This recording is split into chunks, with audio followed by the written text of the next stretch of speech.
All right, everyone, welcome to the last half hour of the Generation Y Conservative Show. Listen, this last half hour, you're about to leave the Gen YC conservative zone.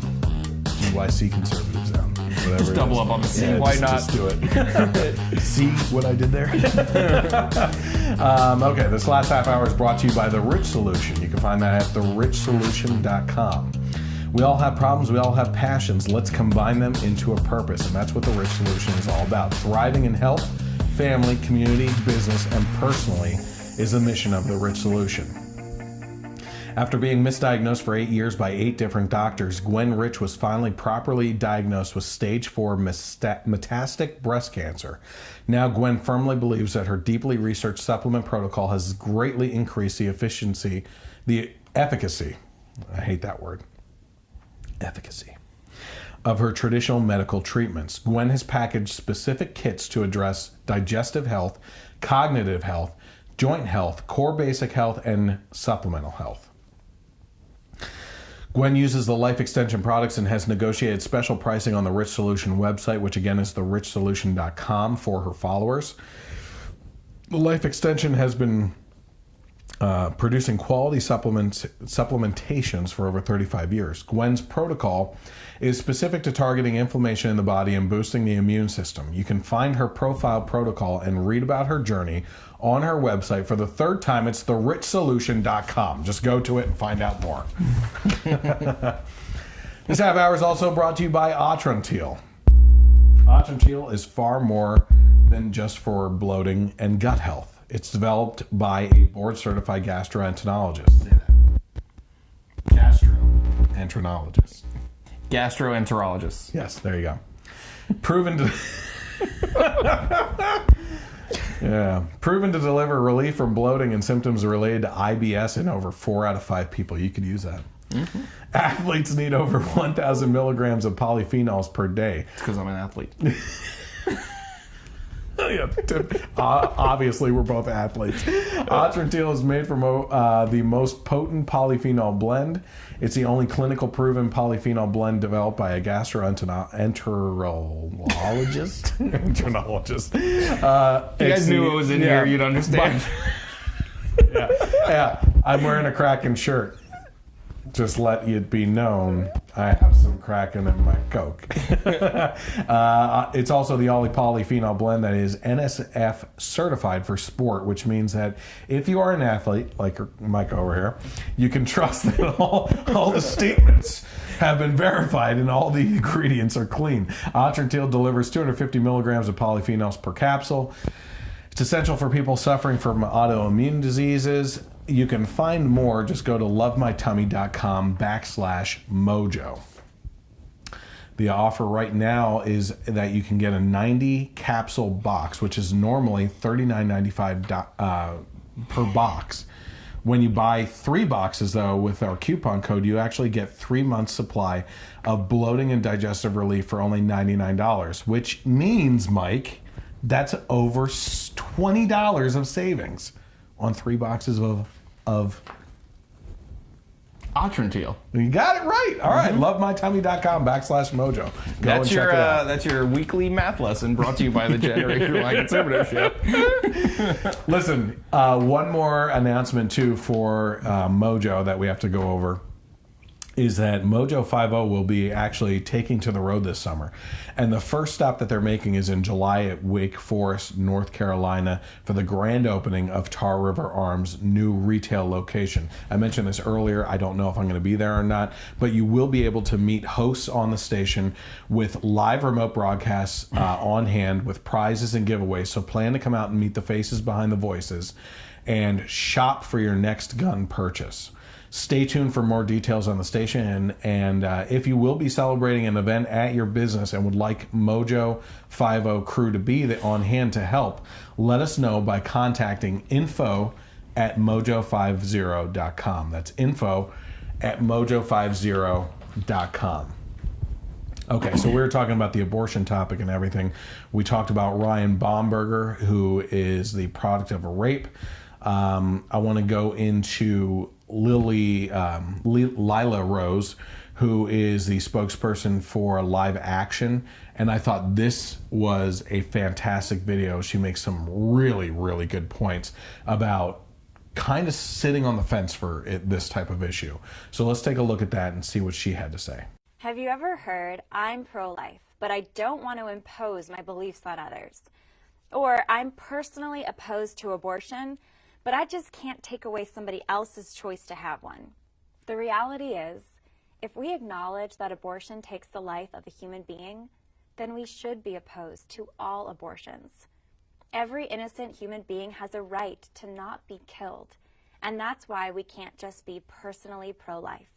Those who are personally pro-life, in an effort to be fair towards other people's views, are actually putting forth a view that's very unfair. Under this view, their own preborn children have human life and human rights, but other people's children may not. If a person is going to be personally pro-life and grant their own preborn children the right to life, then shouldn't they grant that right to every other preborn child? A person would never say that they only personally oppose child abuse. They never say, well, I would never abuse a child myself, but I can't take away a parent's right to abuse their own kids. It wouldn't make any sense. But if the preborn are human beings, then abortion is the ultimate form of child abuse. Or imagine if somebody said, I'm personally against slavery, but I wouldn't stop anybody else from owning slaves. Or, I'm personally against the Nazi Holocaust, but I can't stop somebody else from persecuting Jews. We'd think they were terribly confused or even cowardly. The right to life is the #1 right that we the people have promised to protect, along with liberty and the pursuit of happiness. If our laws do not protect the right to life, then they're failing their most basic function. So it's actually impossible to be just personally pro-life. We either believe in the right to life for all human beings, or we don't. Some of those who call themselves personally pro-life think that to oppose abortion means taking away the rights of other people. But that's completely upside down.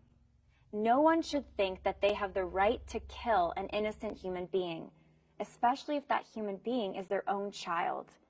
To oppose abortion is to protect children from having their most fundamental rights taken away.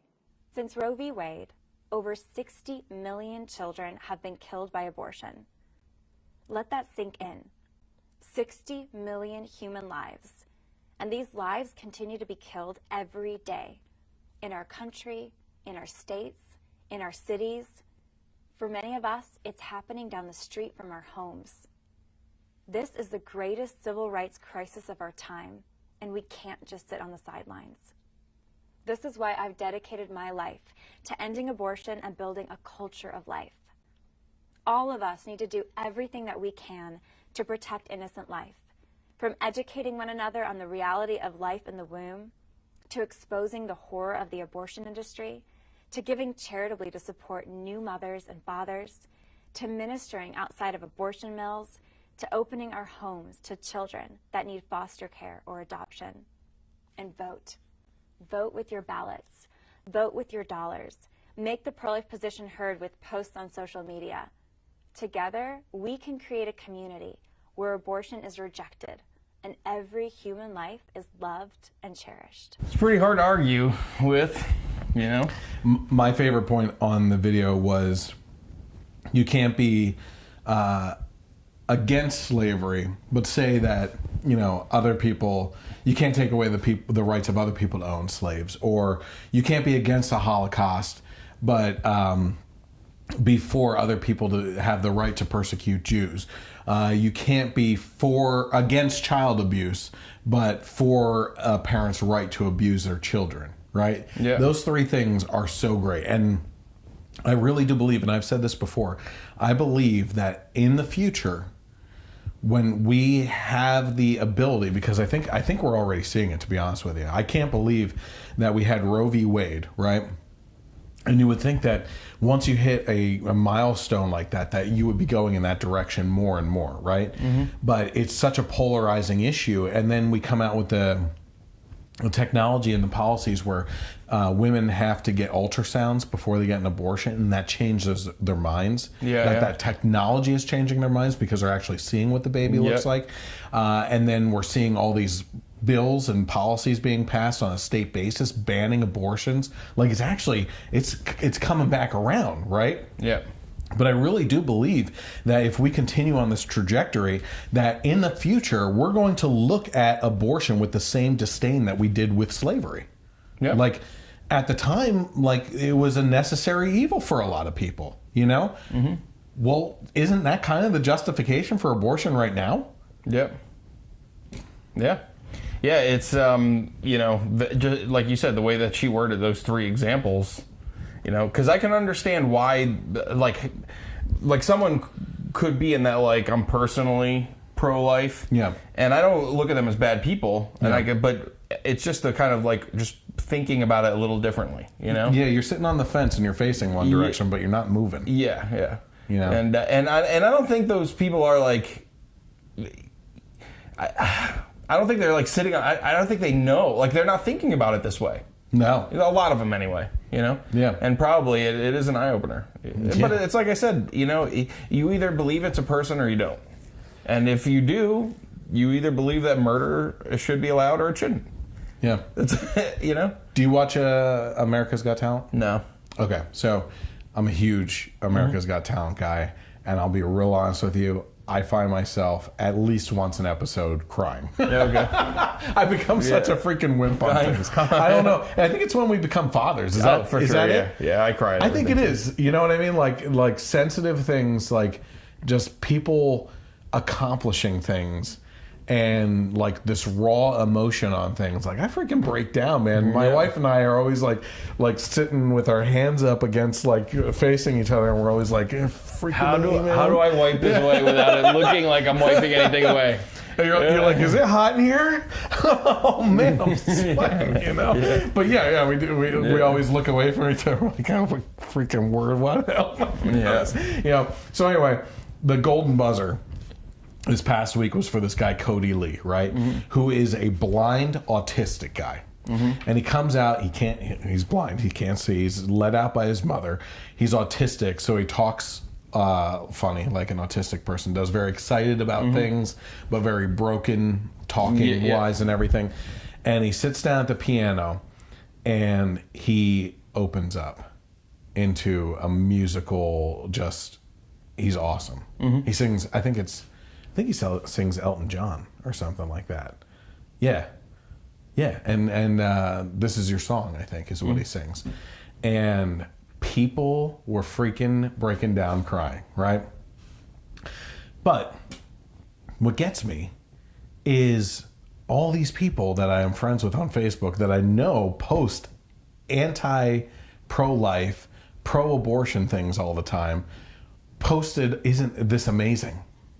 This is a person that you like advocate to abort. Yeah. If any of these markers were to show up, you would instantly be like, yep, sorry, buddy, see you later. I'm going to flush you out or do whatever you have to do to get rid of it. You know what I mean? Yeah.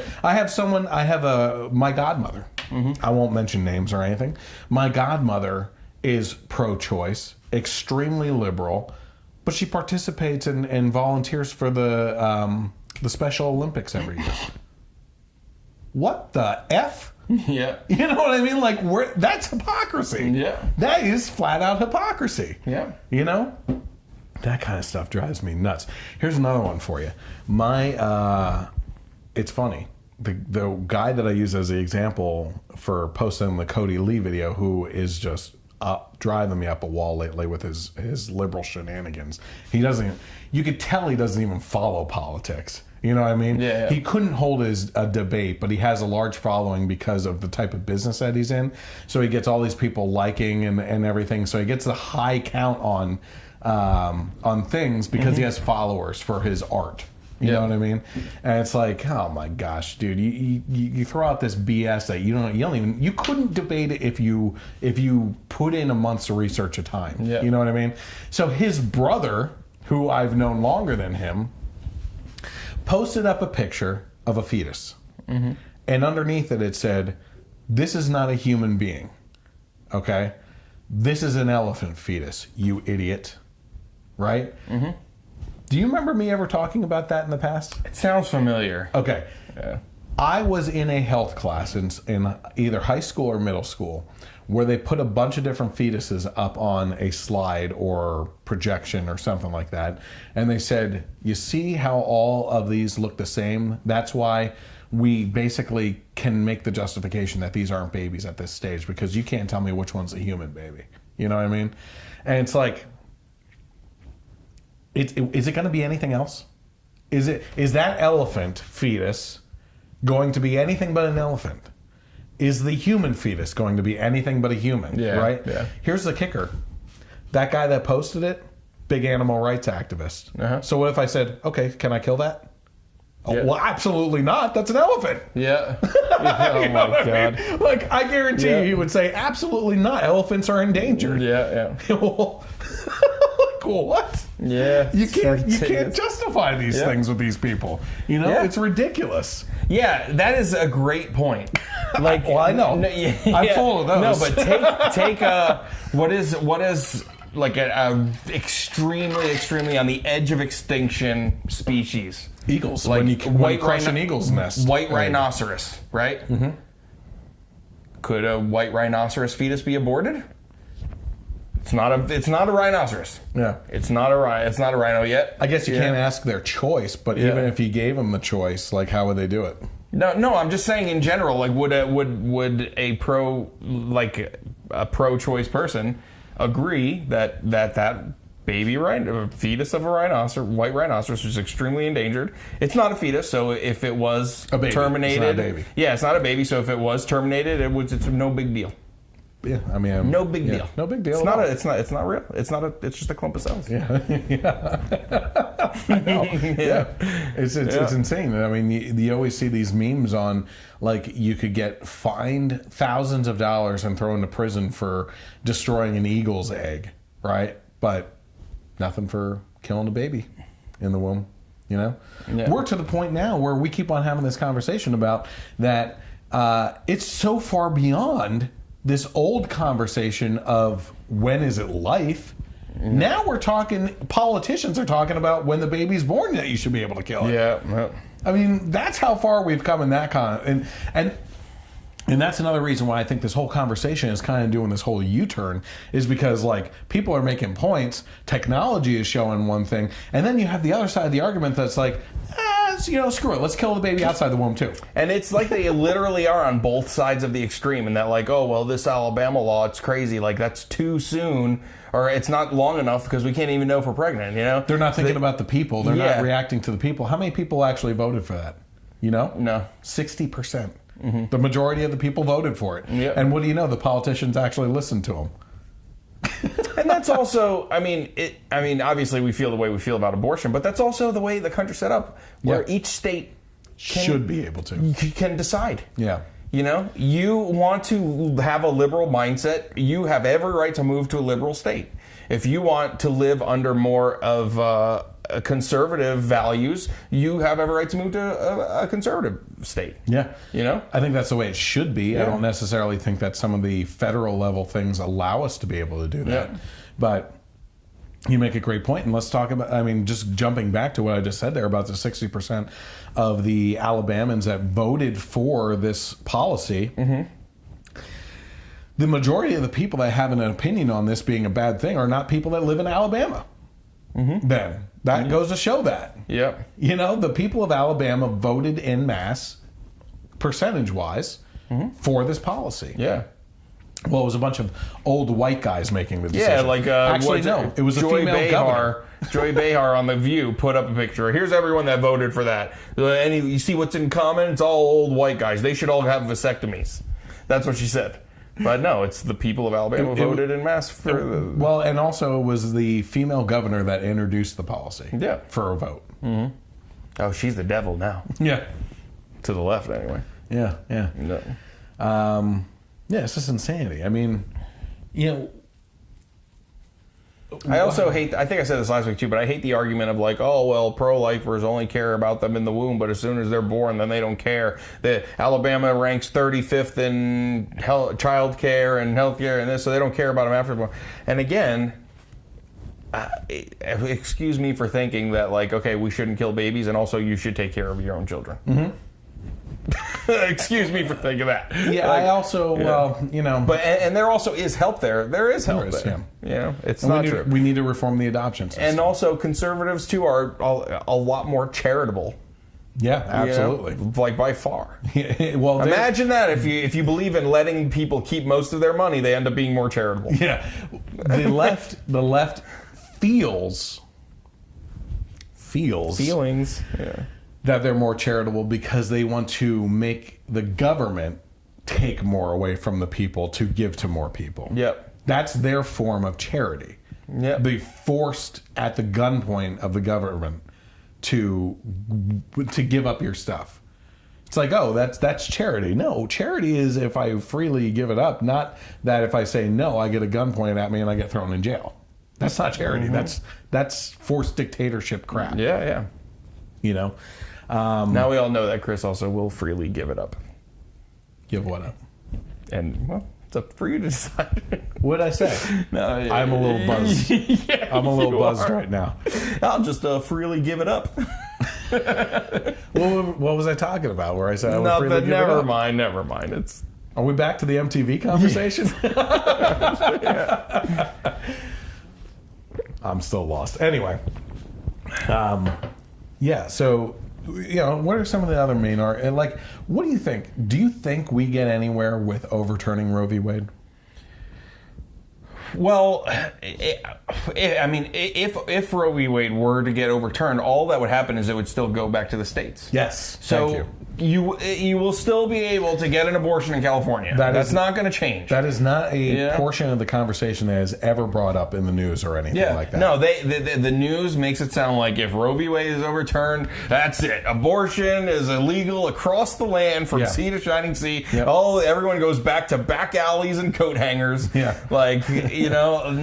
No, that's not, that's just like, Tommy Chong saying that it was an AK-47 that shot his goal. Yeah, exactly. It's misdirection to formulate all opinions. That will happen is that issue will go back to the states, and states individually will be able to decide whether in that state, which will align with what the people want, because the people will vote for who they want in office, and you just get to live in a state that believes what you want it to believe. Yeah. I think we need to head that direction more. Mm-hmm. Because I think that our country is so divided on so many issues right now. And I believe that that's the politicians doing on both sides of the aisle. Yeah.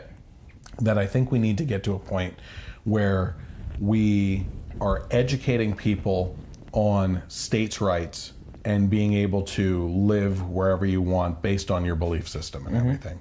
And I think we need to, freely move around and have that ability to do that by getting some price structures under control through reform on some things like the education system, like the healthcare system, using conservative policies, I think, which are the best ones to be able to do that, so that it gives us the money to free up to move into those states, that we feel are more aligned with us and everything.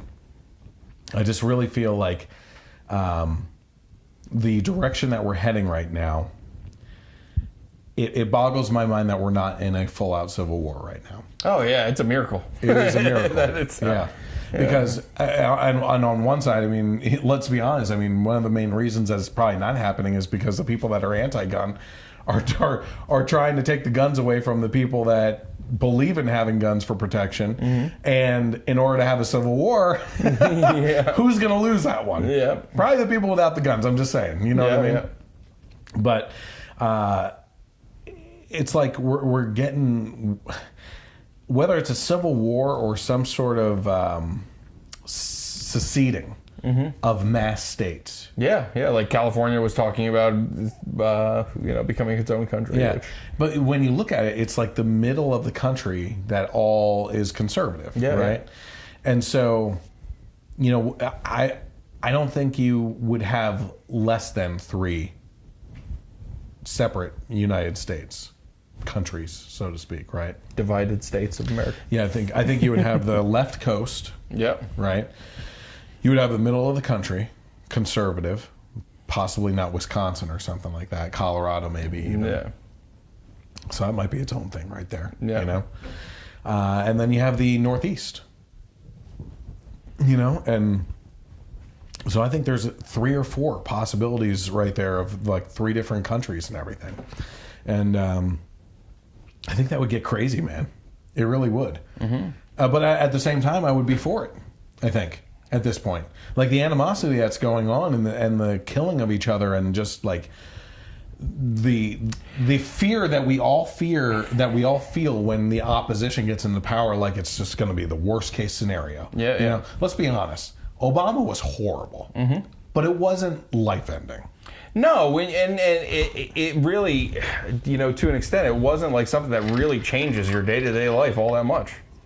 Okay, there were things. Same thing with Trump, though. On the other side of the equation for the left. Yeah, for sure. But to them, everything is such a like personal like feel that to them it feels like it is changing their day-to-day life. Like they are taking away my uterine rights. They can't. You know, they just it's the worst thing. Yeah. But I don't know. I think that separating into 3 different countries and this kind of like so divided on so many things, it almost kind of risks like creating like a Middle East kind of dynamic, you know, because now you're neighboring with countries that have totally different, you know, values and things that and just you wonder at least our country will have the guns. Yeah. So there's that. Yeah. But yeah, it's. But we also have our families and friends in those neighboring countries and everything. I think that there's like that kind of open border policy would be okay, like freely moving about as long as you know the policies of what you're moving in and out of and everything, you know. Obviously, we would probably have to leave our guns behind when going into the Northeast or something like that. But yeah, it's just, I don't know, it's craziness. Anything else before we go? No. Okay. Pretty good one. He's got to get to his Godzilla movie tonight. Yeah. I'm going to be seeing Aladdin this weekend. So he said it was really good. So maybe I'll have a review up for that too. I've been bad on reviews. I have a couple it's I tough. need to do. John Wick was fantastic, even though he fell asleep. But listen, if you're interested in following along... Let's see if Godzilla can keep me up tonight. If you're interested in following along with the Generation Y Conservative show, I would encourage you to find me on Facebook, the Generation Y Conservative. Hit like and follow so you get notifications. You can also find me on Twitter at Gen Y Conservative without the E on the end. Most importantly, go to YouTube and search for the Generation Y Conservative channel and subscribe to it and click the bell for notifications, because us conservatives do not show up that often in the YouTube suggestions, algorithms of everything. So we'll catch you next week on Sundays from 5 to 7 on Mojo 50. In the meantime, have a great night, and God bless America. And stop having abortions.